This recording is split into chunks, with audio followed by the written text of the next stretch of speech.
Kailangan ko muna lang ang isda pag ito bindaan. Ah. Bakit? Magdagdagdagtakan nito, naluto ko na. Hindi, para bukas.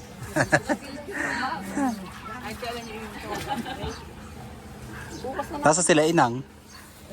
Kumain na. Ha? Kumain na yung mga darling nyo ni ate.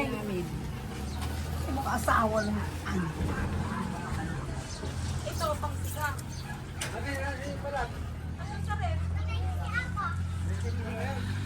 Sebi! Ah, si ako, oh, naliligo. Dagdagan yung tubig.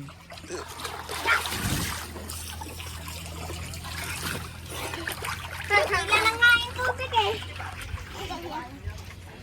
Uy! Ay!